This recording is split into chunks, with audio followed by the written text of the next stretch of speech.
વલ્લભના વાલા વૈષ્ણવો, જય જય શ્રી ગોકુલેશ. આજે ઇન્દિરા એકાદશીની સર્વ વૈષ્ણવોની બધાઈ.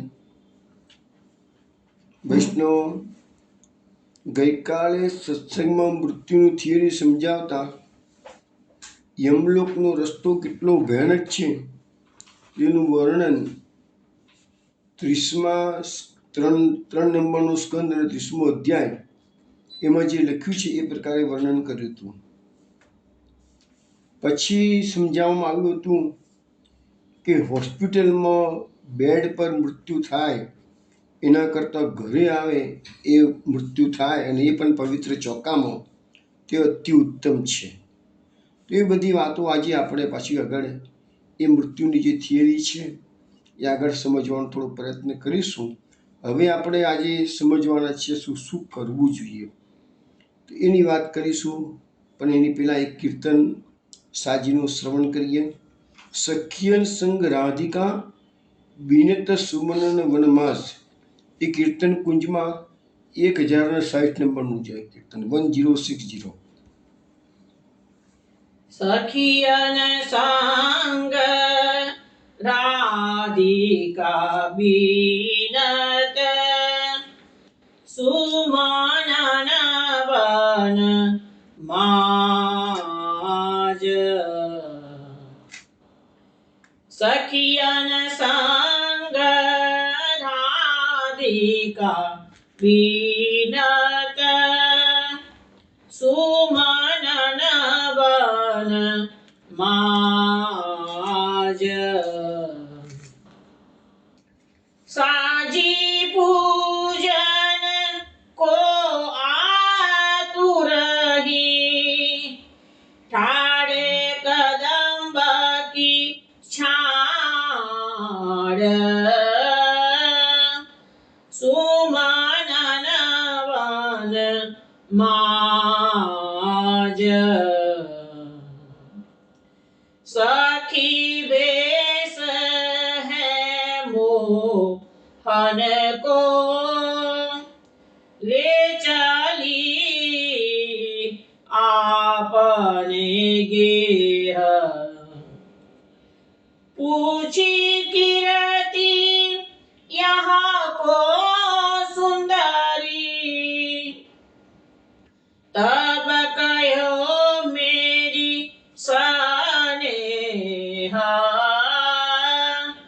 सुमनन वन माज.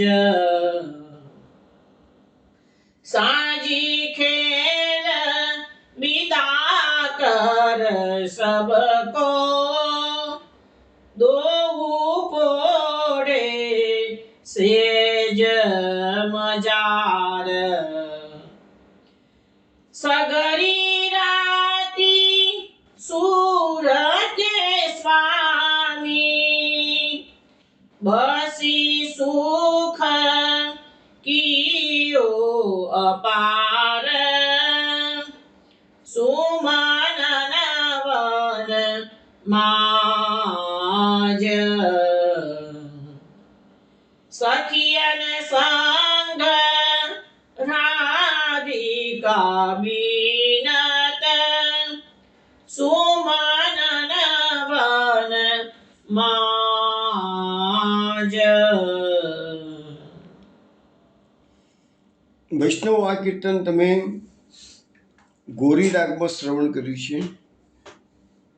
સુરદાસજી સમજાવે છે કે સખિયન સંગ રાધિકા વિનત સુમનન વનમાસ. રાધિકાજી સખીઓની સાથે વનમાં જઈ અને ફૂલો વીણી રહ્યા છે. કેમ? સાજી પૂજન કો આતુરહી ઠાડે કદંબકી છાડ. તો હવે કહે છે કે જે સાજી પૂજન માટે એ રાધિકાજી સખીઓ સાથે વનમાં ફૂલ તો વીણી રહ્યા છે, પણ એ વખતે કદંબની છાયામાં પાછળ જ કનૈયો ઊભો હતો. હવે એને થયું કે ભાઈ આ બધા પધાર્યા છે અહીંયા સખીઓ સાથે રાધાજી, તું આ લોકો સાથે મળી ગયો, એટલે એને સખીનો વેશ ધારણ કર્યું છે. સખી ભેંસ હે મોહન કો લે ચલી આપને ગે. અને એ સખીનો વેશ ધારણ કરીને મોહન રાધિકાજીની સખીઓ સાથે ગયો છે. રાધિકાજીને થયું કે ચલો મને આજે નવી સખી મળી ગઈ છે, એટલે પોતાના ઘેર એને લઈ જાય છે. પૂછી કીર્તિ યહ કો સુંદરી તબ કયો મેરી સ્નેહ. હવે આ નવી સખીને જોઈ છે એટલે કીર્તિરાણી રાધાજીને પૂછે છે, આ કા સુંદરી નવી એને તો ક્યાંથી લાવી છું કે છે. ત્યારે રાધાજી કહે છે કે આ તો મારી સ્નેહી છે, સખી છે મારી કે છે. સાજી ખેલે બિના કર સબકો દો પોઢે મેં સેજ મંજાર. એવા છે એ બધી સખીઓ સાથે સાજીનો ખેલ કર્યો છે, ચિત્રામણ જે કરવાની હતી, પૂજન કરવાનું હતું એ બધું કરી દીધું છે. પછી રાધિકાજીએ બધી સખીઓને પોતપોતાના ઘરે વિદાય કરી દીધી છે. પણ આ તો નવી સખી આવેલી છે એટલે આ કીર્તનમાં નથી બતાવ્યું, પણ બીજા કીર્તનમાં બતાવેલું છે કે ભાઈ મારું નામ, તારું નામ શું છે? તો કે હું નંદગામની છું અને મારું નામ શ્યામા છે અને મોડું થઈ ગયું છે એટલે એ રોકાઈ ગઈ છું કે છે. રાધિકાજીની ઘરે રોકાઈ ગઈ છે અને દો પોઢે રાત્રે પછી બંને સાથે પોઢી ગયા છે. સગરી રાતી સૂર્ય કે સ્વામી બસી સુખ કિયો પ્રાત. તો હવે કહે છે કે સુરદાસજી કહે છે કે અમારા સ્વામી તો આખી રાત રાધાજી સાથે રહી ગયા છે કે છે અને અપાર સુખનું દાન કર્યું છે. તો અહીંયા એક સાંજી લીલા જે છે એમાં ભાદરવદની 14 હમણાં આવશે હવે 2 દિવસ પછી.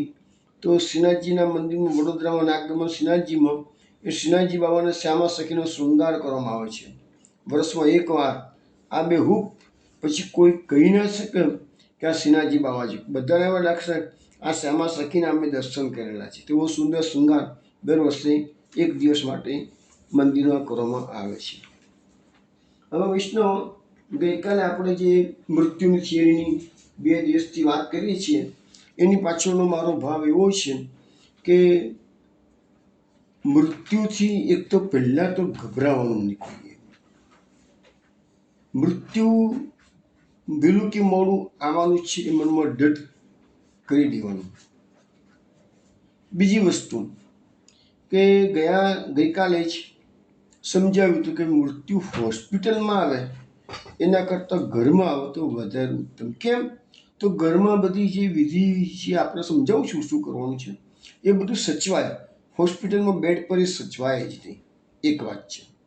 હવે આનું અર્થઘટન કોઈએ એવું ના કરવું કે માણસની કે ભાઈ વૃદ્ધની દવા જ ના કરવી, એવો મારો ભાવ નથી કહેવાનો.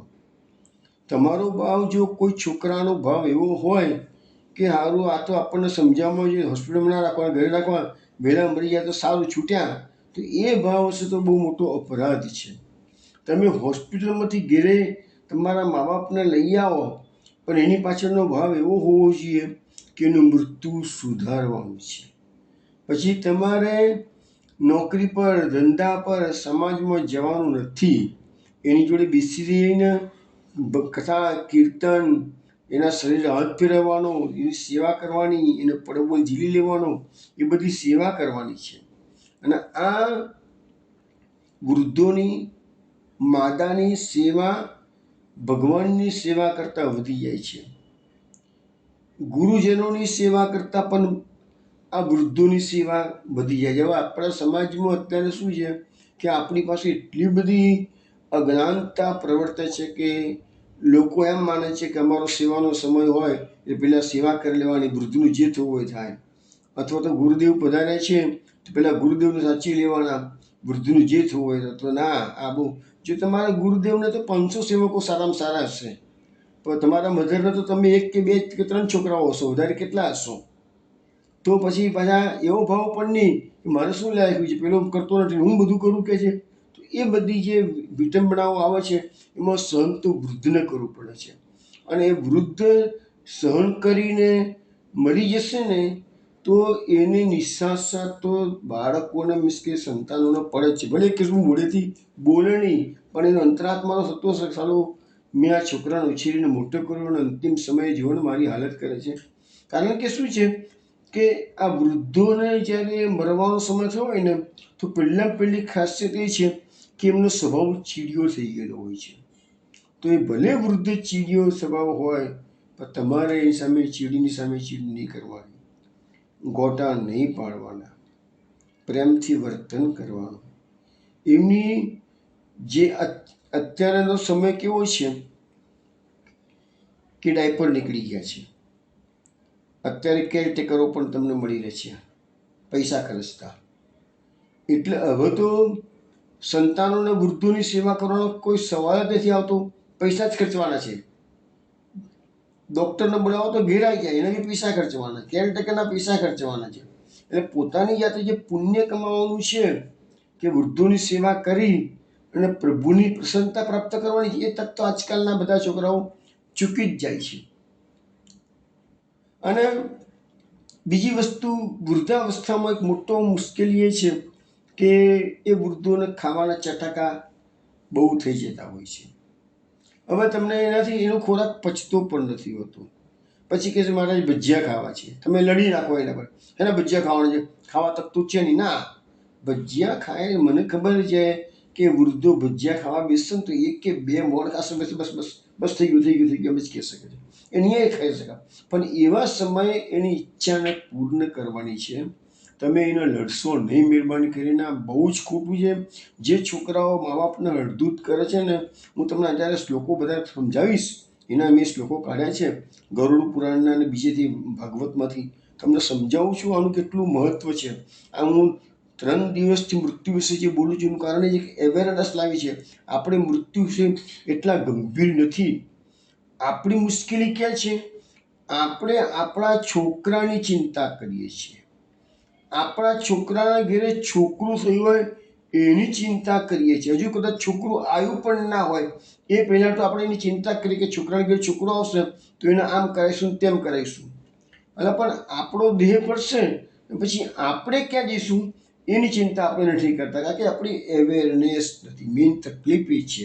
એટલે મૃત્યુની થિયરી આટલી ડિટેલ્સમાં જવાનો જે થોડો પ્રયત્ન કર્યો છે એનું મુખ્ય કારણ એ છે કે તમે ગંભીર બનો.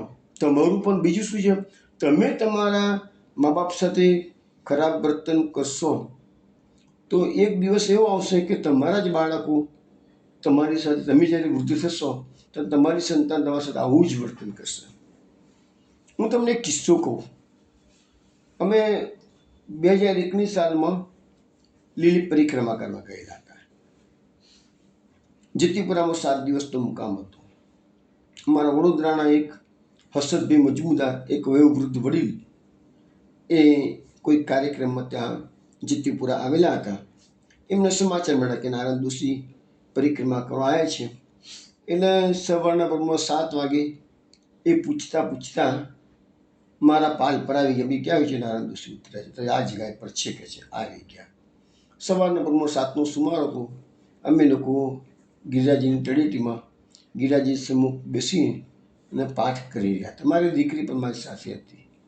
એ હર્ષદભાઈ મજમુદારે અનાયાસે આવી ગયા અને મારી દીકરીને આ વૃદ્ધોની સેવા બાબતમાં એને ઘણી સરસ વાતો કરી હતી. એમાં એક કિસ્સો એવો કહ્યો હર્ષદભાઈ મજમુદારે કે એક વ્યક્તિ હતી, એને 12 છોકરા હતા. હવે એ માણસને મનમાં એટલું અભિમાન કે મારા તો 12 છોકરા છે. એને એના મા બાપને ખૂબ અડધૂત કર્યા. એના મા બાપનો મરવાનો સમય આવ્યો ને તાને એને કોઈ સેવા ચાકરી કરી જ નહીં. એની માએ કીધું, બેટા તું આટલું બધું ખરાબ વર્તન અમારી જોડે કરે છે, પણ યાદ રાખ કે જે તારા છોકરાઓ તને નહીં સાચવી શકે કે છે.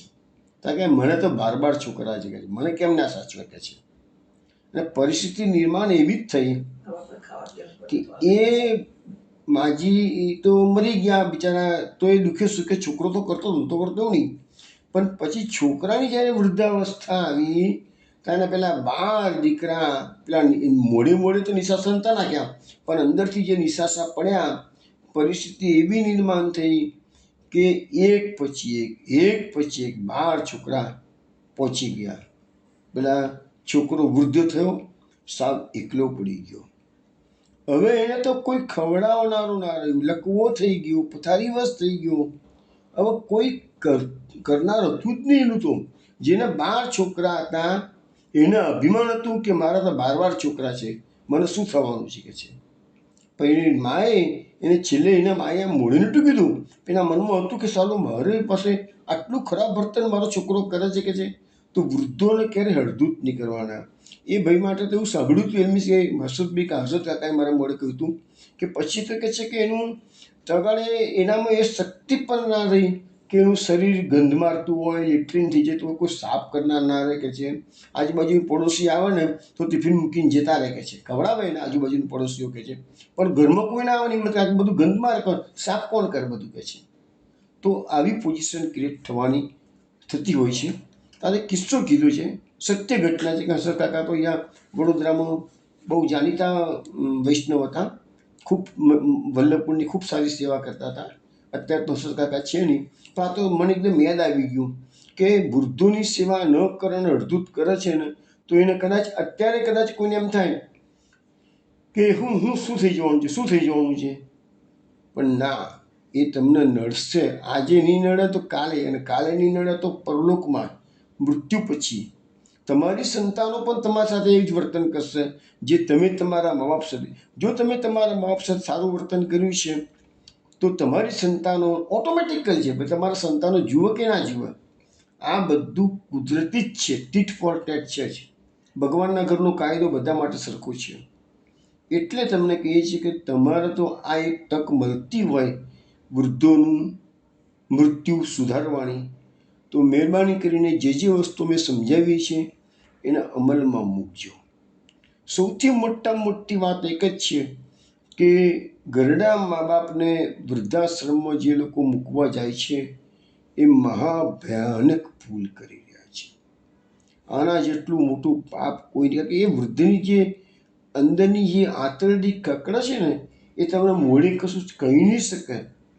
પણ એમ થાય કે સાલા 20, 22, 25 વર્ષના છોકરાને ઉછેરીને મેં મોટો કર્યો છે, અને આજે એને જ્યારે મારી સેવા કરવાનો સમય આવ્યો છે, કારણ કે ગળપણ તો બધાનું આવવાનું છે. અને અત્યારના તો હવા પાણી ખોરાક એટલા દૂષિત છે ને કે શરીર આપણું બગડવાનું જ છે. વૃદ્ધાવસ્થામાં શરીર સારું રહે એ તો હજારોમાં કોક જ હશે તમને. બાકી બધાનું કોઈનું 70 વર્ષે બગડે, કોઈનું 80 વર્ષે બગડે, જેમ જેમ ઉંમર થાય એમ બગડે. અને ના બગડે તો મોટી કૃપા ભગવાનની એમ માની લેજો કે, અને એ ના બગડે તો મોટી કૃપા માનીને ભગવાનની ભક્તિ કરો. પછી એટલે એ વખતે 80 વર્ષે પણ અહીં રખડીએ ને ત્યાં રખડીએ ને એમ નહીં, તો પછી એ ભગવાને તમને સ્વાસ્થ્ય સારું આપ્યું છે એનો અર્થ શું થયો? તો પછી તો હવે આ બધી વસ્તુ બહુ સમજવાની જરૂર છે કે હોસ્પિટલમાં દાખલ કરવાનો જો ધ્યેય પડ્યો તો સચવાશે નહીં. એટલે શું છે કે એ જજમેન્ટ મારું થોડુંક અઘરું છે, પરંતુ ડૉક્ટરો જ્યારે આશા છોડી દેતા હોય, હા એન્ટિક એટેક આવ્યો હોય, હાર્ટ એટેક આવેલો હોય, એવું જ કંઈક આવ્યું ને તો તરત દારૂ કરીને દાખલ કરી દેવાના. પણ ડૉક્ટર એમ કે ના બચવાની કોઈ શક્યતા નથી, તો પછી ખાલી ખોટું વેન્ટિલેટર પર રાખીને. બીજી વસ્તુ છે કે ડેડ બોડીને જે મરી ગયા વૃદ્ધ, તો ડેડ બોડીને જે લોકો કોલ્ડ સ્ટોરેજમાં મૂકે છે ને એ પણ બહુ મોટી ભૂલો કરે છે. કારણ કે આપણા શાસ્ત્રમાં એવું વર્ણન છે કે જે દિવસે મૃતદેહ પડે એ જ દિવસે એના અગ્નિ સંસ્કાર થવા જોઈએ. જો અગ્નિ સંસ્કાર તમે બીજે દિવસે કરવા ગયા છો તો પદ્મ પુરાણમાં એવું વર્ણન છે કે એ જીવાત્માને 60,000 વર્ષ સુધી નરકની યાતના કુંભીપાક નરકમાં જવું પડે છે. નામ સાથે આપ્યું છે કુંભીપાક નરકમાં. કુંભીપાક નરક એટલે શું ખબર છે? કુંભીપાક નરક એટલે જ્યાં નરું લોહી પરુ, એની નદીઓ, એના તળાવો ગંધ મારે. એ કુંભીપાક નરકની યાતનાઓમાં આ બધી ગંદકી જ હોય છે ચારે બાજુ. એની વચ્ચે 60,000 વર્ષ જીવવું પડે છે. આવા બધા વર્ણન શાસ્ત્રમાં ઘણા છે. પણ એટલે કહેવાનો મતલબ શું છે કે આજકાલ તો વિદેશમાં છોકરાઓ સેટ થયેલા હોય એટલે ડેડ બોડીને આપણી ગંભીરતા જ આપણને કોઈ સમજાવનાર જ નથી. એટલે શું છે કે ભાઈ છોકરો આવ્યો છે, અત્યારે તો ઇન્ટરનેટનો જમાનો છે, તમારે ક્રિમેશન થતું હોય અગ્નિ સંસ્કાર, તો છોકરાને ઓનલાઈન બતાવી દો ને. એને મોડું જોવા માટે એ આવે ને તો સુધી 3 દાડા મૃતદેહને બહાર મૂકી રાખો તો એ વસ્તુ શાસ્ત્રની દ્રષ્ટિએ યોગ્ય નથી. બીજી વસ્તુ કે દેહદાન કરવાની જે આજકાલ થોડો ટ્રેન્ડ ચાલ્યો છે તે વસ્તુ શાસ્ત્રથી વિરુદ્ધમાં છે.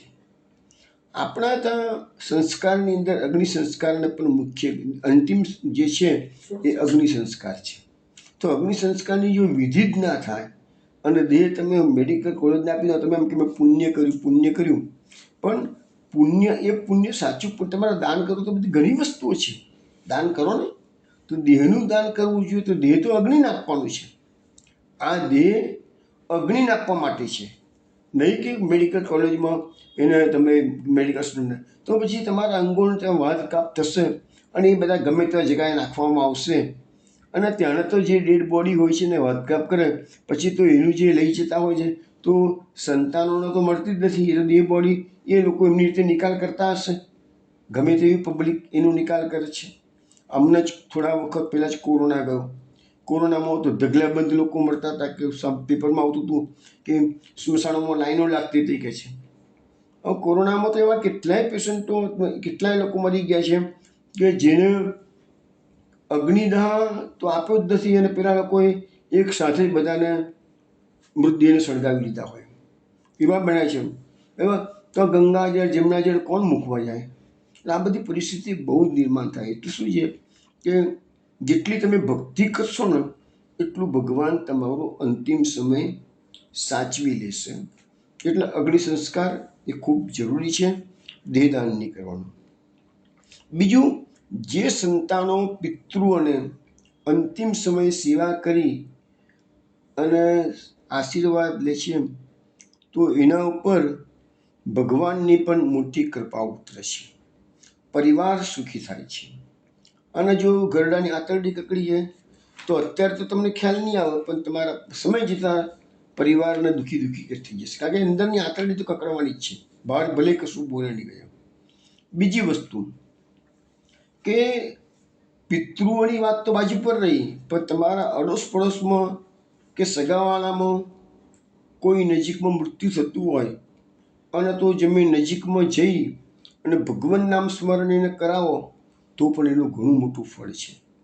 એવું કશું જરૂર નથી કે તમે તમારા માતા કે પિતાને જ ભગવત સ્મરણ કરાવો. ના, કોઈ પણ અંતિમ સમય જેનો આવ્યો હોય એની જોડે બેસી અને તમે એની સેવા ચાકરી કરો, એની જોડે બેસીને ભગવાન નામ સ્મરણ એને કરાવો તો ખૂબ એનો બધો મહત્વ છે. હવે આ બધી વાતો આપણે જોઈ લીધી છે. તમને એક્ઝામ્પલ આપવાનું આવે કે પુંડરીક પંઢરપુરમાં આજે પણ વિઠ્ઠલનાથજી ઊભા છે ઈંટોની પર જ, આજે પણ છે. એ પુંડરીક એના મા બાપની સેવા કરતા હતા. ભગવાનને થયું કે લા એને દર્શન આપવા જવું તો એ આવ્યા છે તો પુંડરીકે કહી દીધું લા ઈંટ ફેંકી એના પર ઉભા રહો કે છે, મારા મા બાપની સેવા કરીશ ને પછી તમારી સાથે વાત કરું છું કે છે. તો ભગવાન ઈંટ પર ઊભા રહ્યા છે. તો આજે પણ તમે પંઢરપુરમાં જાઓ તો ઈંટ પર ભગવાન ઊભા રહ્યા, આજે પણ તમને દર્શન એવા થાય છે કે છે. બીજું શું છે કે મનુષ્યએ પોતાના જીવનકાળમાં જ એવા કાર્યો કરવાના અથવા તો એને જીવન એવું ભગવત બનાવવાનું કે અંતિમ સમયે જીવ ગૂંચવાય નહીં.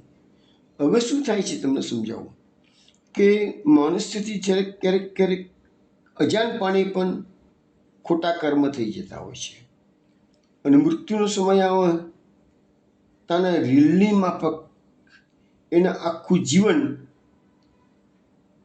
સામે નજર સમક્ષ તરવરે છે. અમારા ઘેર એક કાકા સત્સંગમાં આવતા હતા, ડૉક્ટર હતા.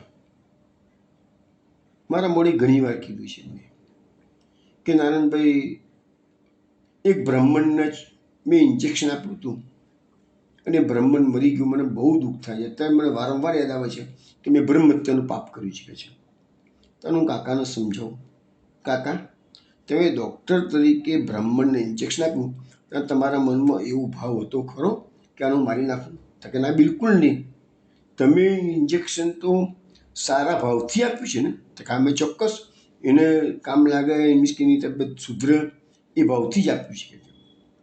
પણ છતાંય કે છે રિએક્શન આવ્યું અને બ્રહ્મત્યાન તો થોડી વારમાં વધી ગયું કે છે. મને અત્યારે એમ થયા કે મેં આવું કેમ મોટું પાપ કર્યું. એ કાકા ભગવદી હતા, પણ કાકાનું દુઃખ થાય છે.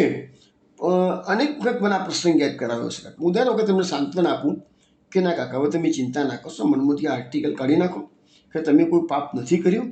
કે બ્રહ્મહત્યાનું પાપ ક્યારે કહેવાય? કે તમે જાણી જોઈને કોઈને મારી નાખો તો એ બ્રહ્મહત્યા થઈ કહેવાય. તમે તો એને સારા માટે ઇન્જેક્શન આપ્યું હતું અને ડૉક્ટર તરીકે પેશન્ટ તમારી પાસે આવે છે તો તમારી ફરજમાં આવે છે. હવે એની જીવાદોરી પૂરી થવાનો ટાઈમ થઈ ગયો હશે, અથવા તો ઇન્જેક્શન કોઈક એવું આવી ગયું હશે, કોઈક એના શરીરને માફક નહીં આવતું હોય, રિએક્શન આવે, ગમે તે કારણ હોઈ શકે છે મરવાનું. તો પણ એમાં ડૉક્ટરનો વાંક હતો નહીં. પણ આવી વસ્તુ છે કે અંતિમ સમયે આવી રીતે જીવ ગૂંચવાતો, કોઈના પૈસા તમે હડપ કર્યા હોય એને ખબર જ ના હોય, અને અંતિમ સમયે તમને યાદ આવે સારું મેં પહેલાં આટલી ચિત્રે તો આટલા રૂપિયા ખાઈ ગયો. તો આ બધું બહુ જ અઘરું પડે છે. એને એક વખત જીવ ગૂંચવાઈ ગયો ને પછી એની અવગતિ થાય છે, અને અવગતિ થાય એટલે એમાં પ્રેતાત્મા બને ને તો પ્રેતાત્માની યોનિઓ તો એટલી બધી ખરાબ છે ને કે જેનો કોઈ પાર નથી. એટલા કષ્ટો એ યોનિમાં છે, પણ આપણે લોકો શું છે, સભાન નથી આ બધી બાબતોથી. એટલે મારો એક નમ્ર પ્રયાસ છે તમને સમજાવવા માટેનો. હવે માનો કે આપણે ઘરમાં વૃદ્ધ છીએ, એની પાસે છોકરાઓ શું કરવું જોઈએ, થોડીક હું તમને એની વાતો કરું છું. હવેનો જે એક તબક્કો મેં કહી દીધો કે ભાઈ આપણે ઘરમાં લઈ આવવાના વૃદ્ધને, હોસ્પિટલમાં નથી ભરવા દેવા. પણ ઘરે લાવ્યા પછી શું કરવાનું એ પાછું અગત્યની વસ્તુ છે. હવે મૃત્યુ થતાં પહેલાં શું કરવું અને મૃત્યુ થયા પછી શું કરવું, એ બે વાતો હું તમારી સાથે અત્યારે કરું છું. હવે આપણે ત્યાં ગરુડ પુરાણ, આપણા ત્યાં એમાં આ બધી માહિતી આપણને ગરુડ પુરાણમાંથી ખૂબ સરસ મળે છે. હું તમને અત્યારે ગરુડ પુરાણના 2 શ્લોકો શ્રવણ કરાવું છું. લેપ્યા ગો મય ભૂમિસ તિલાંદર્ભાંશ નિક્ષિપેત તસ્યામેવાતુરો મુક્ત સર્વમ દહતિ દુષ્કૃતમ.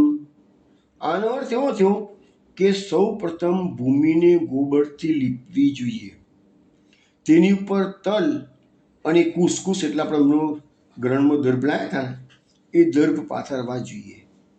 તેના પર મરણાસન્ન વ્યક્તિને સુવડાવી દેવી જોઈએ. આમ કરવાથી તે વ્યક્તિ પાપ મુક્ત થઈ સ્વર્ગને પ્રાપ્ત થાય છે. હવે આ સંતાનોને કરવાનું છે, કારણ કે વૃદ્ધ માણસને તો ખ્યાલ આવશે જ નહીં, તો સંતાનોએ એક કામ કરવું જોઈએ કે ગાયનું છાણ લાવવાનું. હવે શહેરમાં તો થોડુંક અઘરું પડે છે, પણ તમારા ઘરમાં જ્યારે વૃદ્ધ માણસ હોય અને લાગશે કે એવો સમય આવી ગયો છે એનો મરવાનો, તો તમે શોધી કાઢો કોઈકને કોઈક જગ્યાએ. તો ભારતની ભૂમિમાં તો કમસે કમ તમને ગાયનું છાણ મળી રહેશે. વિદેશમાં તો અઘરું છે, બહુ જ અઘરું છે, પણ એના રસ્તા છે, તમને પછી સમજાવું છું. પણ ઇન્ડિયાની અંદર હમણાં મારા ગયા 2 વર્ષ પહેલાં જ મારા બનેવી એક્સપાયર થઈ ગયા. મેં મારા ભાણાને કહી દીધેલું કે હવે ખબર કોઈ બી માણસ મરવાનો છે કે તો થોડી ખબર પડે કાલે મરવાનું છે કે પરમ દિવસે મરવાનું છે.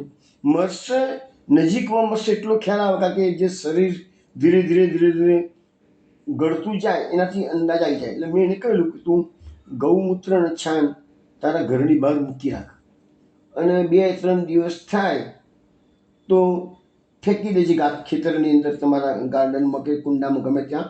અને નવું ગૌમૂત્ર લે, કે એકનું એક ગૌમૂત્ર માનો કે 15 દાડા ખેંચી કાઢ્યા, મરવાનો સમય થયો હોય તો 15 દિવસ સુધી પેલું ગૌમૂત્રને છાણ ના રાખી શકાય. આજે બધું ગંધાઈ જાય બધું. એટલે મેં તો ઘરમાં પણ તું ઘરની બહાર આંગણા મૂકી રાખ, અને જ્યારે લાગશે કે પપ્પાને હવે જવાનો ટાઈમ થઈ ગયો છે તો તરત જ તમે ચોખ્ખો કરી દો ગાયના મૂત્રનો અને ગાયના છાણનો અને પર મૂત્રનો, અને એમને સુવડાવી દો કે છે. અને એ સુવડાવવાનું કેવી રીતે, તો ઉત્તર દિશામાં માથું રહે એવી રીતે એમને સુવડાવવાનું. હવે ઘણી વખત તો એમાં બી કિસ્સા અમે ગામમાં લુણાવાડામાં જોયેલા છે કે તદ્દન 4 વખત ચોકામાં મૂક્યા હોય ને મરણી માણસ લાગે કે મરી જશે, મૂક્યા હોય લાગ મરતા નથી, પાછા ઊભા થઈને પાછા પથારીમાં સુવડાવવી પડે. તદ્દન 4 વખત આવું થાય, આજે જશે કાલે જશે, આજે જશે કાલે જશે. આવું બધું બહુ બનતું હોય છે. પણ એ બધું અલ્ટિમેટલી તો છેલ્લે તો જોબ બધાનો એક જ છે કે ભગવદ ઈચ્છા. પણ આપણે સંતાન તરીકે બને એટલો પ્રયત્ન કરવો જોઈએ. હવે બીજો શ્લોક લઈએ. તિલા પવિત્રમ અતુલમ ગર્ભાશ્ચાપી તુલસ્યપી નિવારયંતી ચેતાની દુર્ગતિમ પ્રાપ્તમ આતુરમ. એટલે આ ગરુડ પુરાણના શ્લોકમાં એમ કે છે તલ, કુશ, તુલસી આ 3 પદાર્થ મરણાસન વ્યક્તિને દુર્ગતિને રોકીને તેને સદગતિ અપાવે. એટલે જે ગાયનું છાણ છે એની પર તમે જે ચોખ્ખો કરવેણો અને એની પર તમે તલ અને કુશ એટલે કે દર્ભ પાથરી દીધા અને તુલસી એના મોઢામાં મૂકવાની. તો આ વસ્તુ એની તુલસી એને નીચે ના મૂકાય. પાછી આપણે ભલે તલ અને કુશ પાથરો એના પર સુડાઈ દો બરાબર છે, પણ તુલસી મુખમાં મુકાય. તો એ 3 વસ્તુ અહીંયા બતાવવામાં આવે છે કે માણસની દુર્ગતિને રોકી અને એને સદગતિ આપે છે. એક વસ્તુ સમજો કે શાસ્ત્રોમાં શ્રદ્ધા વિશ્વાસ રાખવાનો, શંકા કુશંકાઓ નહીં કરવાની. હું તો કઈ હોય યાર, માણસ આખી જિંદગી પાપો કરેલા હોય અને મરતી વખતે એવું કરીએ તો ઉદ્ધાર થઈ જાય. ઉદ્ધાર ની વાત હતી, સદગતિ. જો એક વસ્તુ ધ્યાન રાખજો, અહીંયા ઉદ્ધારની વસ્તુ આખી જુદી છે. એ તમને સમજાવું છું થોડી વારમાં કે ગતિઓ કેટલા પ્રકારની હોય અને ઉદ્ધાર કોને કહેવાય છે એ વસ્તુ આખી જુદી છે. અહીંયા સદગતિ આપણે અત્યારે જે પ્રયત્ન કરી રહ્યા છીએ એ મરણાસન વ્યક્તિને સદગતિ અપાવવાનો પ્રયત્ન. ઉદ્ધાર તો આપણા હાથમાં છે જ નહીં. ઉદ્ધાર તો પૂર્ણ ભગવત ભક્તિ હોય તો જ થાય. અધકચરી ભક્તિથી પણ ઉદ્ધાર થતો નથી. પણ એક સદગતિ પ્રાપ્ત થાય તો જીવાત્મા જાય તો આગળ સુખીથી રહે, એ સંતાનોના માટે બહુ જરૂરી છે. બરાબર છે. હવે અહીંયા તમને સમજાવવામાં આવ્યું કે ભાઈ ગાયનો ચોખ્ખો કરવાનો. હવે આપણા ત્યાં સામાન્ય તો શું છે કે મરી ગયા પછી બધા ગાયનો ચોખ્ખો કરે છે, ગાયના છાણનો ચોખ્ખો. ગામડામાં તો આરામથી ગાયનું છાણ મળી રહે. વડોદરા જેવા શહેરમાં પણ ગાયનું છાણ મળી રહે. અહીંયા બી ગૌશાળાઓ બધી છે જ, નથી એવું નહીં, પણ તમારે લેવા જવું પડે અને લઈ આવવું પડે. પણ વ્યસ્ત થાય. મોટા મોટા શહેરો હોય એમાં હોય તો ખરું, ના હોય એવું, પણ તમારે પહેલેથી જાણકારી મેળવી લેવી પડે કે ક્યાં ગાડીથી મને ગાયનું છાણ મળી રહેશે કે ગૌ છાણ. અને બને ત્યાં સુધી પાછું આજે અત્યારે તો બધા જર્સી ગાયો બહુ આવી ગઈ છે, એવું ના કરશો. દેશી ગાયનું છાણ મળતું હોય અથવા તો ગીરની ગાયનું છાણ મળતું હોય એ જ તમારે લાવવું. દેશી ગાય છે ને એના તો કેટલાક સંતો કહે છે કે જે લોકો પેલી જર્સી ગાય છે ને એને તો એ લોકો ગાય તરીકે માન્યતા આપતા જ નથી. તો દૂધ વધારવા માટે એ લોકો જર્સી ગાયને એ બધી હાઇબ્રિડ ગાયો કહેવાય કે છે જર્સી ગાય. એટલે તો એવી ગાયને આ લોકો માન્યતા નથી આપતા. આપણા ત્યાં દેશી ગાયનું ખૂબ મહત્વ છે. દેશી ગાય તમને કોને કહેવાય? દેશી ગાયને તમે ઉપર ખૂંદ હોય એ દેશી ગાય, એક સામાન્ય એનું ઓળખાણ આપી. બીજી પેલી જર્સી ગાય હોય એને ખૂંદ ના હોય, દેશી ગાયને જ ખૂંદ હોય અને એમાં એની સુષુમ્ના નાડી હોય છે. એ બધું બહુ શાસ્ત્રોમાં મહત્વ સમજાવ્યું છે.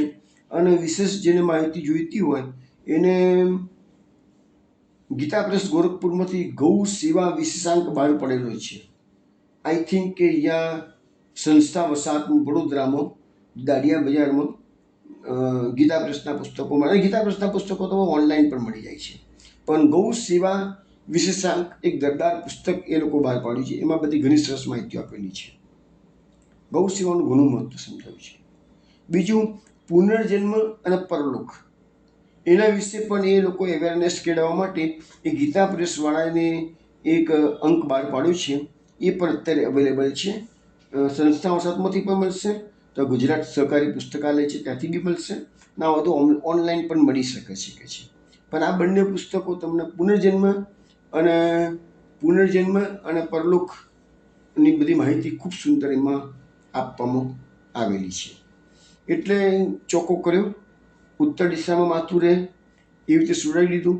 હવે એક વસ્તુ સમજો કે બને ત્યાં સુધી આપણા ત્યાં મર્યા પછી આ બધું કરવામાં આવે છે, પણ ના, તમે મરો એ પહેલાં કરો તો યમદૂતોને આવવાની હિંમત ચાલે જ નહીં. આ બધું કર્યું હોય એટલે સમજી જાય આખું વૈષ્ણવનું ઘર છે, આ કોઈ ભગવદીય છે, આ બધું ફોલો કરે છે. તો યમરાજાએ ઇન્સ્ટ્રક્શન આપી દીધી યમદૂતોને કે જગાડે મારા વૈષ્ણવ હોય ત્યાં તારું જોર નહીં ચાલે. હવે સુડાવી દીધા પછી શું કરવાનું? જો ઉત્તર દિશાનું ધ્યાન રાખજો, ઉત્તર દિશામાં માથું રહેવું જોઈએ, એ સિવાય નહીં, ઉત્તર દિશામાં જ માથું જોઈએ. બીજું, એ વ્યક્તિ જો ભાનમાં હોય તો ખૂબ સુંદર. આપણી વૃદ્ધ વ્યક્તિ જે હોય ભાનમાં હોય તો એની નજર સમક્ષ જ ચિત્ર મૂકી દેવાનું ઠાકોરજીનું મોટું, એટલે સતત એની દ્રષ્ટિ ઠાકોરજીના મુખારવિંદ પર કે ચરણારવિંદ પર કે શ્રીઅંગ પર સતત એની પડતી રહે. કે ગરડું માણસ હોય ને મરણાસન હોય એટલે એ તો કોઈ ઉઠ બેસ કરી શકવાનું નથી. પડીને તો ચોકામાં પડી જશે કલાક 2 કલાક 3 કલાક. આ બીજી વસ્તુ તમને ખબર કેવી રીતે પડે કે મૃત્યુ નજીકમાં છે? તો એના પણ થોડા ટેસ્ટ આપેલા છે. એક ટેસ્ટ એવો છે કે બંને કાનમાં ટચલી આંગળીઓ તમે નાખો અને અંદરથી જે આવડો અવાજ આવતો બંધ થાય તો એમ માનજો કે મૃત્યુ નજીકમાં છે. આ એક ટેસ્ટ છે. બીજો ટેસ્ટ આપો કે સામાન્ય રીતે શું છે, મનુષ્ય જ્યારે મરે છે ને ત્યારે સૌથી પહેલાં એના પગ ઠંડા પડે છે. પગમાંથી પ્રાણ નીકળવા મળે છે એટલે પગ ઠંડા પડી જાય. પછી ધીરે એ અંગ જૂઠું જ પડી જાય. તમને ખ્યાલ આવી જાય કે એના પગ નક્કામાં થઈ ગયા હવે. પછી ધીરે ધીરે પ્રાણ ઉપર ચડે છે. પછી જંગનો ભાગ છે, પછી પેટનો ભાગ, આ બધા ઠંડા પડતા જાય. તમે એ વખતે પગ ઠંડા પડી ગયા હોય ને છાતી પર હાથ મૂકશો કે માથામાં કપાળમાં હાથ મૂકશો ને તો કપાળ ગરમ હશે, છાતી ગરમ હશે અને પગ ઠંડા પડી જાય એટલે આપણને ખ્યાલ આવી જાય કે હવે અડધો કલાકમાં કે કલાકમાં દેહ પડી જશે. આવી રીતે પણ એક ટેસ્ટ છે. એટલે પગ ઠંડા પડે, પછી જંગનો ભાગ, પછી પેટનો ભાગ, પછી છાતીનો ભાગ, પછી કપાળનો ભાગ, એ બધા ધીરે ધીરે ઠંડુ પડતું જાય, શરીર જુઠ્ઠું પડતું જાય અને છેલ્લી આત્મા બહાર નીકળી જાય. એટલે આપણે કહીએ ભાઈ મરી ગયા છે.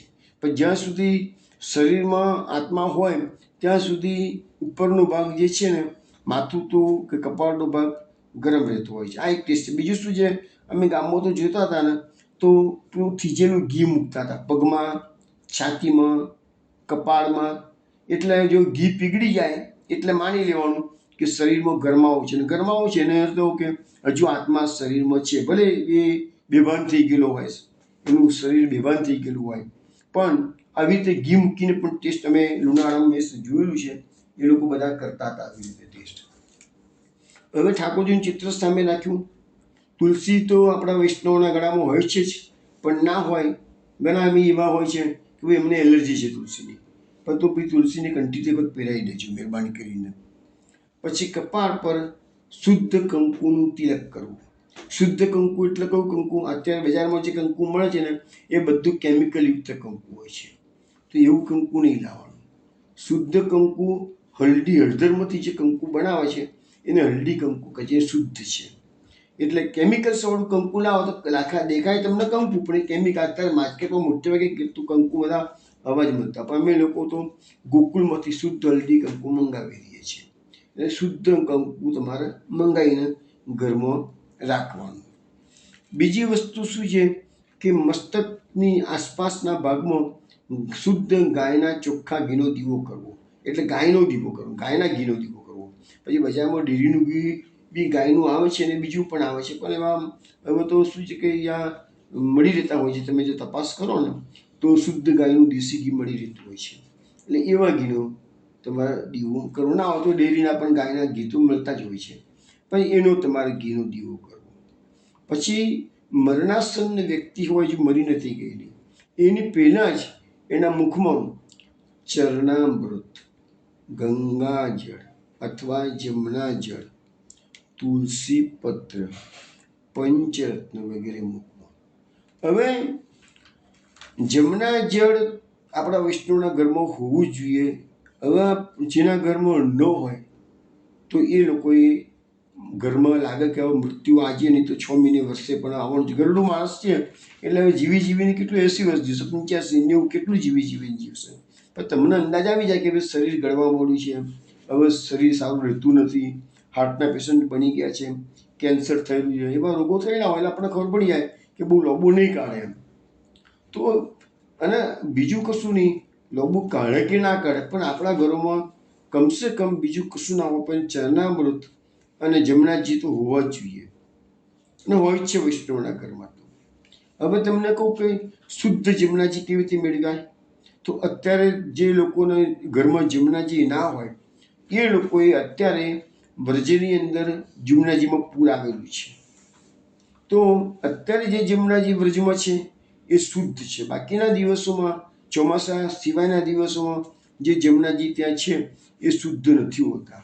એટલે મેં ત્યાં પૂછ્યું હતું અમારા ગોર મહારાજને કે બીજા કે ભાઈ આ બધા વલ્લભપુરના બાળકો શું કરે છે, તો મને એવું જાણવા મળ્યું છે કે એ લોકો મોટી મોટી કોઠીઓ કે ઘરે જે નિધિ સ્વરૂપ બિરાજતા હોય કે ઠાકોરજી બિરાજતા હોય એના મંદિરમાં, એ લોકો તો રોજ જમનાજીની જારી ભરતા હોય. કે ગોકુળ મથુરામાં તો જમનાજી હોય જ, તો હવે બધા પ્રોબ્લેમ થવા મળે છે, એ દૂષિત થઈ જવા મળ્યું છે. અમે તો એ લોકો કહે છે ચોમાસામાં જ્યારે હરિયાણામાં હથીની કુંડમાં જમનાજી પર બંધ બાંધી દેવામાં આવેલું છે.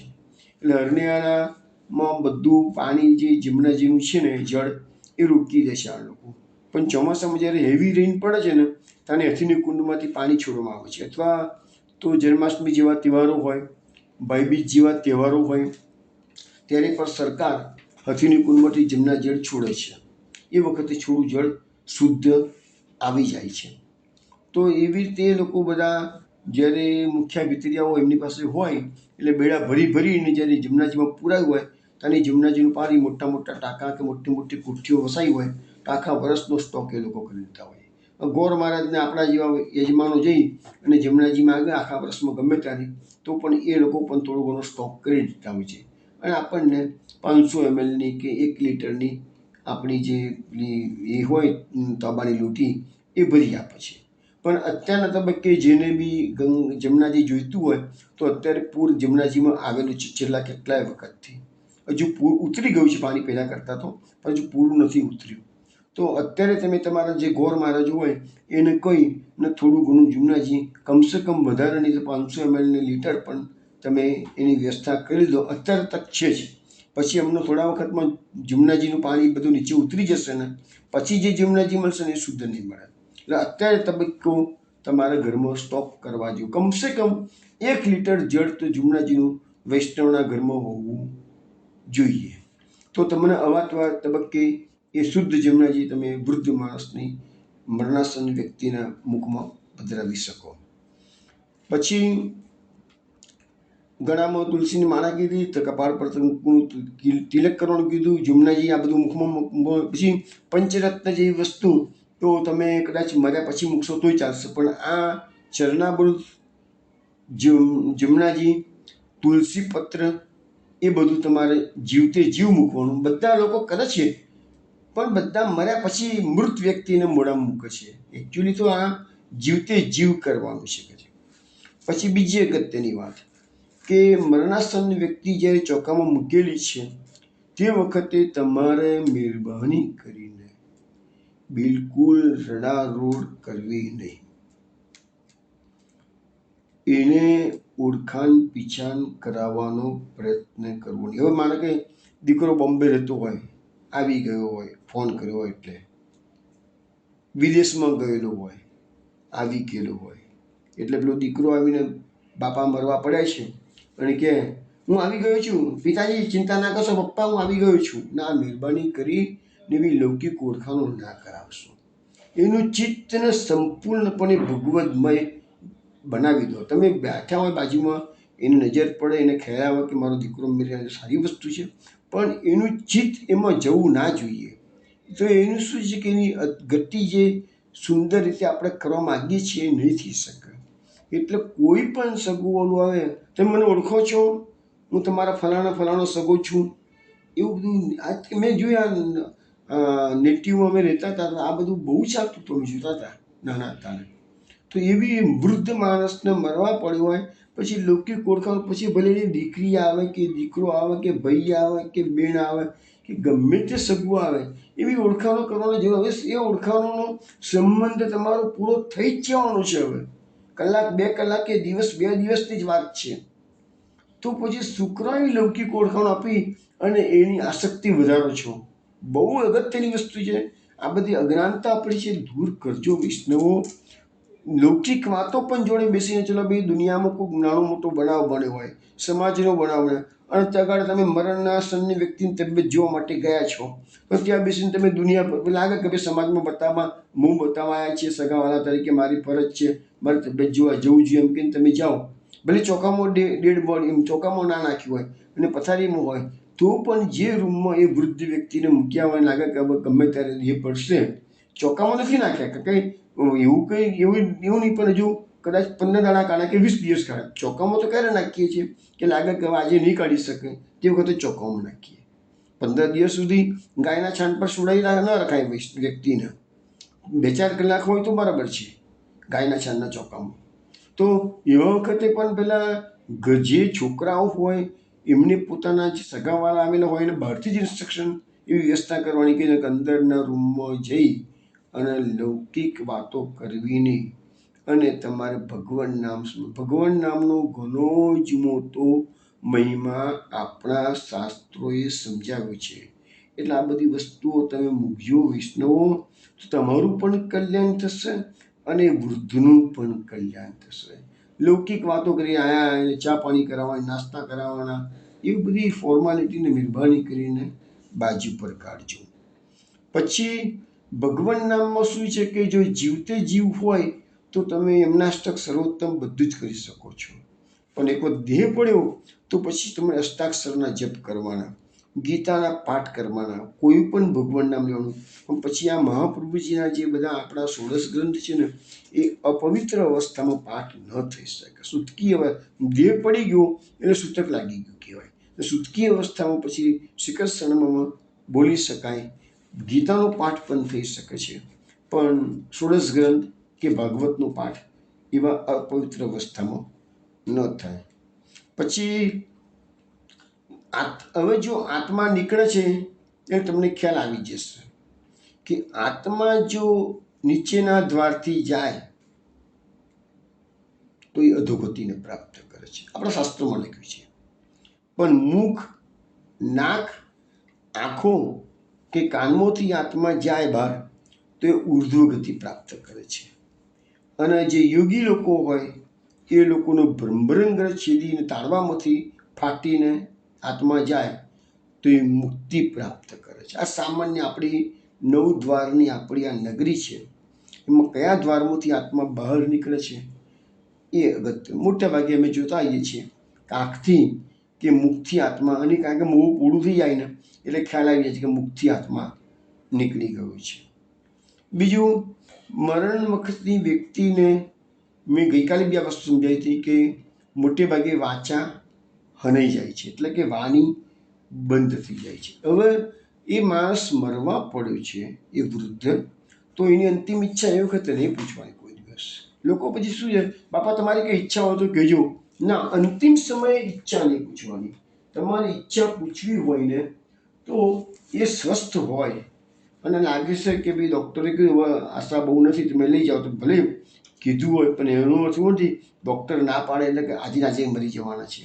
15 દાડા 20 દિવસ પણ ઘણી વખત કાઢે છે. અમારા એક કાકી લુણાણામાં હતા, તો અમે જ્યારે અહીંયા બરોડા બતાવવા આવ્યા હતા, હું સાથે ગયો હતો, ડૉક્ટરે કીધું ભાઈ એમનું તો હાર્ટ 45% જ કામ કરે છે. હવે આ વાતના તો વર્ષો નીકળી ગયા અને પછી તો કાકીને અમે ઘેર લઈ ગયા ને તો પછી તો બીજા 30 વર્ષ જીવ્યા છે. ડૉક્ટરો ના પાડે ને તો એનો અર્થ એવું 45% હાર્ટવાળા કાકી એ પછી બીજા 30 વર્ષ કાઢ્યા છે. એટલે એવું બી જરૂરી નથી કે ડૉક્ટરો ના પાડે એટલે માણસ મરી જ જવાનું છે. પણ આપણાથી બનતો એક જ વસ્તુ છે કે સંતાનોએ પ્રામાણિકપણે પોતાના વૃદ્ધ મા બાપની સદગતિ થાય એવો પ્રયત્ન કરવાનો. પછી એ ભગવાને નક્કી કર્યું થશે, પણ તમારા મનમાં કોઈ ખોટો ભાવ ના, જે પૈસા બચાવવાનો ભાવ કે હોસ્પિટલ દાખલ કરતા ખર્ચો થઈ જશે, કોણ ભોગવશે, 3 દીકરા છે કોણ ભોગવે, એ બધી જે મેન્ટાલિટી છે ને એ તો તમને બહુ જ અપરાધી છે. અથવા તો જેટલા મરી જાય તો સારું કે જે છૂટ્યા કે જે આ બધા ક્યાં યાર જે અમારે કોઈ જગ્યાએ જવા નથી મળતું એના કારણે, એ પ્રકારની જો મેન્ટાલિટી હોય તો અપરાધી વલણ કહેવાય. તો તમે અત્યારે બહાર લોકોને ગમે તે સારું સારું બતાવશો પણ એ વસ્તુ તમને ઘણી જ નુકસાન કરશે. મહેરબાની કરીને જીવનમાં ભગવાનથી ડરો. સમાજથી નહીં ડરો ચાલશે પણ ભગવાનથી ડરો. આપણે લોકોની મુશ્કેલી ક્યાં છે, ભગવાનથી નથી ડરતા પણ સમાજથી, સમાજમાં લોકો શું કહેશે એની ચિંતા વધારે પડતી કરીએ છીએ. કે ભાઈ એના બાપા મોડા હતા તો હોસ્પિટલમાં દાખલ કરવાના હતા, પૈસાને ગણતો હતો, એવી એટલે તમે હોસ્પિટલ દાખલ કરો છો. તમારા ઘરમાં સેવા ના કરી એટલે હોસ્પિટલ દાખલ કરો છો. તો એ મનોવૃત્તિ જે છે ને એ ભગવત અપરાધ છે તમારો. ભગવાનના ઘરે એ વસ્તુ લખાશે પણ એવી વૃત્તિ નહીં રાખવાની. તમારે એક સમાજને જે કેવું હોય કે તમારો ભાવ એવો હોય કે ભાઈ પિતાશ્રી ઘરમાં મરી જાય તો એને ઉત્તમ ગતિ પ્રાપ્ત થાય. એવું રાત દિવસ એમની જોડે બેસી એમની સેવા કરીશ. પિતાજીના હાથ પર, માતાજીના હાથ પર, શરીર પર હાથ ફેરવો, તો એના શરીર પર હાથ ફેરવશો તે વૃદ્ધ માણસનો તમારો સ્પર્શ છે ને એ ઘણી સાંત્વના આપે છે. એનું શરીર પથારીમાં પડ્યું અકળાઈ જતા હોય, એ વૃદ્ધો છે ને પથારીમાં આખું શરીર પડી હોય તો અકળાઈ જાય. ઘણી વખત તો ચાંદા, અમુક કિસ્સા લુણાવાડામાં જોયેલા છે, ચાંદા પડી જાય છે પીઠમાં પડ્યા તો. ઘણા લોકો વર્ષો નીકળી જાય છે પથારીમાં પડ્યા પછી. તો એવા સમયમાં જોડે બેસીને જેટલી સેવા કરશો, આ ઉત્તમ સેવા છે. ભગવાનની સેવા કરતાં પણ વૃદ્ધ માદાઓની સેવા તો ઘણી જ ઉત્તમ ગણાય છે. શાસ્ત્રોમાં પણ બધા વર્ણન એના કરવામાં આવેલા છે. પછી માણસ મરી જાય એ પહેલા અથવા તો મરી ગયા પછી પણ તમે ગાયના ઘાસનો સંકલ્પ કરાવી દો. એની જોડે જ કરાવી દેવાનો, જીવતા હોય તો છે. ના જીવતા હોય તો મર્યા પછી પણ તમે ગાયના અમુક પ્રકારનું ઘાસ, અમુક 500 રૂપિયાનું, 1000 રૂપિયાનું, 2000, જેવી તમારી ઈચ્છા હોય. પણ ગૌશાળામાં બધી ગાયો હોય છે. એ સિવાય બીજી જગ્યાએ પણ હોય છે. આપણા ત્યાં ગૌ સેવાનું ખૂબ મહત્વ સમજાવવામાં આવ્યું. એટલે મેં કીધું ગૌ સેવા વિશેષાંક ગીતા પ્રેસમાંથી મળે, જેમાં બધી વસ્તુ તમને બતાવવામાં આવશે. તો ગાયના દાનનો છે. બીજું, જો વ્યક્તિએ પૈસા પાત્ર હોય તો આપણા હિન્દુ સનાતન ધર્મમાં તો ગૌદાનનું પણ ઘણું મહત્વ છે.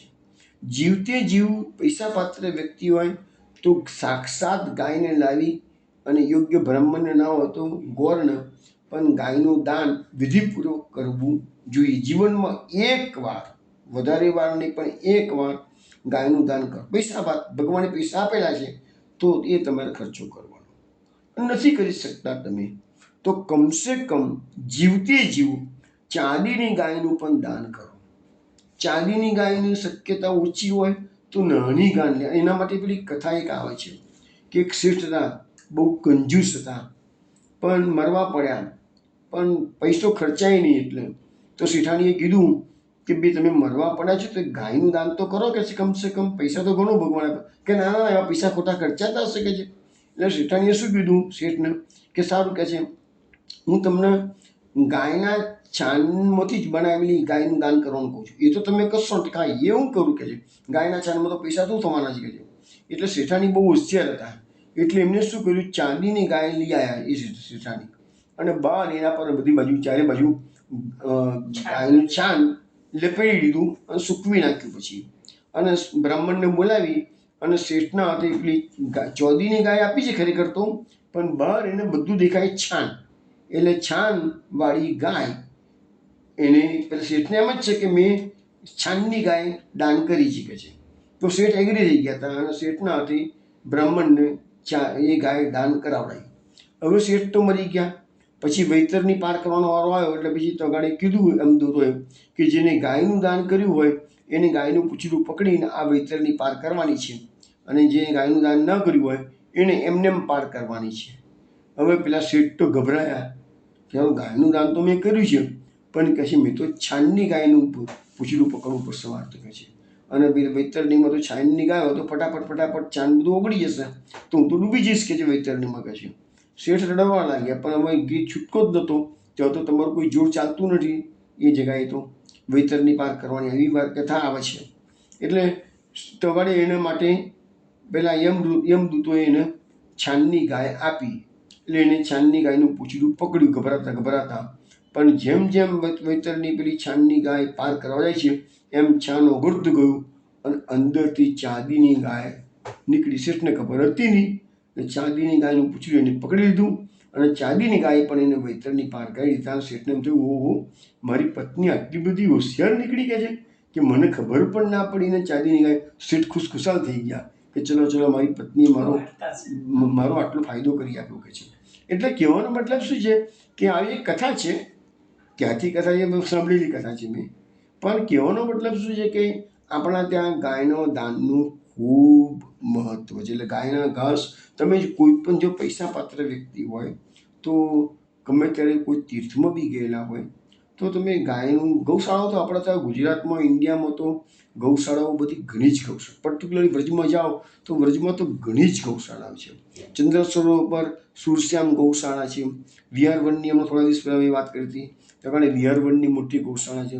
બરસાણામાં તો જાઓ તો રમેશ બાવાની માતાજી ગૌશાળા છે. માટવનમાં નાગા બાવાની ગૌશાળા છે. એટલે એવું તો વ્રજમાં અનેક જગ્યાએ ગૌશાળાઓ છે. અને ગોકુળમાં પણ ગૌશાળા છે. બધી જ ગૌશાળાઓ છે. અને ગૌશાળા ના હોય તો છેવટે ગાયના આપણા ગોકુળના ગોરો કે બીજા ગોરો જેના ઘરમાં ગાય એ લોકો રાખતા હોય બ્રાહ્મણો, તો એને પણ ગાયનું ઘાસ તમે પૈસા આપી શકો છો, તો ઘાસ આપી શકો છો. તો એ કામ ખરેખર કરજો, કરવા જેવું કામ છે. પછી દેહ પડે એ પેલા સંતાનોએ માતા કે પિતા જે હોય એને ચોકામાં નાખ્યા હોય તે વખતે પરિક્રમા કરી લેવાની. અને પછી લોકો બધા દેહ પડ્યા પછી તો કરતા જ હોઈ શકે છે, પણ એ વસ્તુ છે.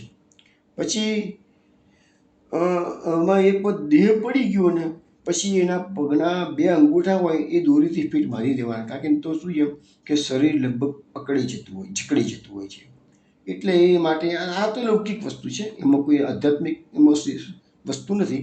પણ એના 2 પગ બધા અમારે ત્યાં બધા બાંધી દે 2 અંગૂઠા જેથી. પછી એના મૃતદેહને પણ તમે બાંધ્યા પછી તમારે એના ફૂલના હાર પહેરાવવાના, એના પર ગુલાલ કંકુ ઉડાડવાનું કહે છે. પછી સ્મશાનમાં લઈ જવાનું હોય તો પ્રથમ ડેડ બોડીને ઘરની બહાર કાઢો તો પહેલાં માથું બહાર નીકળવું જોઈએ, એટલું ધ્યાન રાખજો. ગમે તે પગ બહાર નહીં નીકળવા જોઈએ, પહેલાં માથું બહાર નીકળવું જોઈએ. પછી વિસામે તમે ગયા, વિસામે એટલે સ્મશાનમાં જતાં પહેલાં વિસામો લે, તો વિસામો લે તે વખતે માથું પાછળ અને પગ આગળ કરી લેવાના હોય. બીજું, જે ઠાંઠડી બાંધેલી છે એ ઠાંઠડીની ચારે બાજુ ઘેરથી જ ચારે બાજુ શ્રીફળ લટકાવી દેવાના, એટલે શ્રીફળ બાંધવાના ચારે બાજુનું. અને વિસામે ગયા પછી એ શ્રીફળ કાઢી નાખી અને 4 દિશામાં 4 ફેંકી દેવાના એ શ્રીફળ. પછી તમે જ્યારે ડેડ બોડીને બાંધતા હોય એ વખતે બાજુમાં લુણાવાડામાં તો કુંવાડી મૂકતા હતા, પણ હવે ચપ્પુ મૂકવાનું, જેથી એટલા માટે કે ડેડ બોડી હોય ને તો સામાન્ય રીતે જે પ્રેતો ફરતા હોય છે ને એ લોકોને પાછા આ મનુષ્ય બોડીમાં આવવાનું મન થઈ જતું હોય છે. હવે જો ચપ્પુ કે કુંવાડી જેવું મૂક્યું હોય ને તો એ પ્રેત આવવાની હિંમત નહીં કરે. નહીં તો પછી એ પ્રેત અંદરમાં ઘૂસી ગયું તો પછી એ ડેડ બોડી જીવતું થઈ જશે. તમને એમ લાગશે કે ભાઈ પિતાજી પાછા આવી ગયા, માતાજી પાછા આવી ગયા, કે પિતાજી કે માતાજી તો જતા રહ્યા છે, આ બીજો ભટકતો આત્મા અંદર આવી ગયેલો છે. આવું બનતું હોય છે. એટલે આપણા સમજાવવામાં આવે છે કે લુણાવાડામાં તો મને ખબર છે હજુ પણ કે તગાડે કુંવાડી મૂકતા, ચપ્પુ મૂકતા, એટલે આ વસ્તુ સમજવાની જરૂર છે કે છે. પછી અગ્નિ સંસ્કાર જ્યારે કરવાના આવે છે તે વખતે સબની પાસે સૂકું તુલસીનું લાકડું મૂકવાની શાસ્ત્રોની આજ્ઞા છે. હવે આમ તો રાજા મહારાજાઓ મરે ને આમ તો ચંદનના લાકડા પર એને સુવડાવવામાં આવે, પણ હવે ચંદનનું લાકડું તો શક્ય રહ્યું નથી, બધું ચંદન તો બધું મોંઘું થઈ ગયું છે. પણ ચંદનનો ટુકડો, તુલસીના લાકડાનો ટુકડો એ મૂકો એ જરૂરી ખૂબ છે કે છે. બીજી અગત્યની વસ્તુ એ જ કહેવાની છે કે સંધ્યાકાળે અગ્નિ સંસ્કાર ન કરાય. સૂર્ય ડૂબતો હોય, આમે તમે સ્મશાનમાં તમે જુઓ ને તો રાત્રે 8 વાગ્યા પછી એ લોકો પણ સ્વીકારતા નથી. સ્મશાન ગૃહ હોય છે ને એમાં બોર્ડ મારેલું જ હોય છે કે રાત્રે 8 વાગ્યા પછી કોઈએ એ ડેડ બોડી લાવવું નહીં કહે છે. પણ રાત્રે આજ તો અંધારું પડી ગયેલું હોય, રાત જ પડી ગઈ કહેવાય, પણ આપણા તો એવું કહેવાય છે કે સંધ્યાકાળે અગ્નિ સંસ્કાર ન કરાય. એટલે દિવસ સૂર્ય ડૂબ્યો ના હોય એ પહેલાં જ તમારે અગ્નિ સંસ્કાર થઈ જવા જોઈએ. એટલે સામાન્ય રીતે શું છે કે બધા વિદેશમાં જે છોકરાઓ રહે છે એની રાહ જોઈને બેઠા હોય ને ડેડ બોડીને કોલ્ડ સ્ટોરેજમાં મૂકે છે તો એ શાસ્ત્રની વિરુદ્ધમાં છે. એટલે શું છે કે એવી કોઈ રાહ જોવી નહીં, પરંતુ જો સવારે ડેડ બોડી મૃતદેહ પડ્યો હોય તો તમને લોકલ બરોડામાં ઇન્ડિયામાં કોઈ પણ જગ્યાએ છોકરો કે છોકરી હોય તો એને તમે ફ્લાઇટમાં બોલાવો તો આઈ થિંક બપોર સુધીમાં તો ફ્લાઇટોમાં આવી જ જતા હોય છે. તો સાંજે 4 વાગે 5 વાગ્યા સુધીમાં અગ્નિ સંસ્કાર કરો તો અજવાળે તો વાંધો નથી. પણ એ જ દિવસે એક વખત પ્રદ્યુમ્નભાઈ શાસ્ત્રી સાથે મારા બાબતમાં ડિસ્કશન થયું, અને એમ બોલેલા કે ભાઈ 6 જ કલાકમાં ડેડ બોડી મૃત્યુ થઈ ગયું, પ્રાણ નીકળી ગયા, પછી મેક્સિમમ 6 કલાકમાં અગ્નિ સંસ્કાર થઈ જવા જોઈએ એવું મને પ્રદ્યુમ્ન શાસ્ત્રીજી બોલેલા. પણ મેં પદ્મપુરાણમાં વાંચેલું તો લખ્યું હતું, એમાં પદ્મપુરાણમાં ચોખ્ખું લખ્યું હતું કે જે દિવસે દેહ પડે એ જ દિવસે અગ્નિ સંસ્કાર થવા જોઈએ, તો નહીં તો પછી એને 60,000 વર્ષ કુંભીપાક નરકમાં જવું પડે છે. આવા શાસ્ત્રોમાં લખેલું છે, એટલું હું તમને કહું છું. પણ સામાન્ય રીતે એવું આપણે માનીએ કે મને કે સાંજે 4 વાગે કે 5 વાગે દેહ પડ્યો, તો પછી એ દિવસે તમે અગ્નિ સંસ્કાર, કારણ કે બીજી બાજુ આજ્ઞા એવી છે કે સંધ્યાકાળે અગ્નિ સંસ્કાર થાય નહીં. સાંજે 4-5 વાગ્યા હોય અને તમે સગા બધું ગમે એટલી ઉતાવળ કરો, સગાવાળાને બોલાવો તો 2-3 કલાક તો ઓછામાં ઓછા નીકળી જ જાય. અને 2-3 કલાક નીકળી જાય એટલે લગભગ અંધારું પડી જાય, તો પછી અગ્નિ સંસ્કાર થાય નહીં. તો પછી બીજે દિવસે કરવાનો. રાતમાં અડધી રાતે માનો કે દેહ પડ્યો હોય તો રાતમાં થોડા અગ્નિ સંસ્કાર કરવાના હતા, તો સવારે મોર્નિંગમાં પછી ડેડ બોડી. પણ 2-3 દિવસ જે મૂકી રાખે છે ને એ તો નહીં જ કરવાનું. અને આ રીતે વસ્તુ શાસ્ત્રોની વાતને આપણે બને ત્યાં સુધી ફોલો કરવાનો આપણો એક નમ્ર અને પ્રમાણિકપણે પ્રયાસ હોવો જોઈએ. શું કરવાનું છે એ તો પછી દરેક વસ્તુમાં તો શું છે કે અલ્ટિમેટલી એ સમય સંજોગો પર જ બધો આધાર રાખતો હોય છે. પછી આપણા હિન્દુ શાસ્ત્રોમાં જે શ્રાદ્ધ અને તર્પણની વિધિ બતાવવામાં આવી છે એના પર નવી જનરેશનને ખાસ કહેવાનું કે પૂર્ણ વિશ્વાસ રાખજો. આ કશું હંબગ નથી. મેં ઘણા લોકોને બોલતા સાંભળ્યા છે કે આ બધું હંબગ છે, પણ મહેરબાની કરીને બાળકોને થોડુંક સમજાવો. ભાઈ, હિન્દુઓના ઘરમાં, વૈષ્ણવના ઘરમાં જન્મ લીધો હોય તો આપણી આ બધી વિધિ કરવી જ પડે. આ વિધિ ન કરે તો એનું ઘણું મોટું નુકસાન છે. બંનેને, પિતૃઓને પણ નુકસાન છે અને સંતાનને પણ નુકસાન છે. હું તમને આજે તો સમય પૂરો થવા આવ્યો છે એટલે આજે નહીં, પણ તમને કાલે 1-2 સત્ય ઘટનાઓ આવતીકાલે શ્રવણ કરાવીશ કે શ્રાદ્ધ તર્પણની શા માટે જરૂર છે અને એના માટે શું કરવું. એ જેટલી માહિતી મારી પાસે છે એટલી માહિતી તો હું આવતીકાલે તમને સત્સંગમાં એ બધી પ્રદાન કરીશ. પણ આ બધી વસ્તુ હજુ ઇન્ડિયામાં તો શક્ય બની શકે છે. જે લોકોને કરવું છે ને એને તો ગમે ત્યાંથી માર્ગદર્શન લઈ આવશે. જેને નથી કરવું એની તકલીફ છે. ને ફર્સ્ટ પેલી જે વિદેશમાં છે ને એ લોકો તો માનતા જ નથી. હવે ના માનતા હોય તો બીજાને શું કરવાનું? પિતૃઓને હેરાન થવાનો વારો આવે. પિતૃ હેરાન થાય તો એમને પછી શું કરશો? પછી અલ્ટિમેટલી એ પિતૃ, આપણે પેલા જ્યોતિષ શાસ્ત્રમાં કે પિતૃદોષ, એ પિતૃદોષ છે, આને પિતૃદોષ કહેવાય. પિતૃદોષ નડે છે અને જેને નડે એને તકલીફ પડે, તારે ખબર પડે. જ્યાં સુધી તકલીફ નથી પડતી ત્યાં સુધી માણસને ચાણક નથી લાગતી. અને તકલીફ પડે પછી અહીં ફરે તહીં ફરે, આને બતાવવા જાય, પેલાને બતાવવા જાય, એ બધા પ્રોબ્લેમ થતા હોય છે. પણ બેસ્ટ રસ્તો એ છે કે શાસ્ત્રોની વાતોને માનો અને આ બધી વિધિ વિધાન જે કંઈ બતાવવામાં આવેલું છે એ જાણકાર માણસને પૂછી અને પ્રમાણિકપણે એનો અમલ કરો. ચલો વિષ્ણુ, હજુ આ બાબતમાં, વૃત્તિની બાબતમાં થોડીક વાત હજુ કરવાની છે. ગરુડ પુરાણમાં શું લખ્યું છે થોડીક બતાવવું છે. પણ કાલે રાત્રે 8 વાગે પાછા મળીશું, ત્યારે કરીશું. ત્યાં સુધી જય શ્રી ગોકુલેશ. જય શ્રી ગોકુલેશ.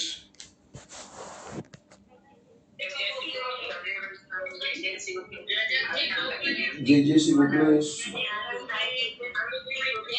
જય શ્રી ગોકુલેશ.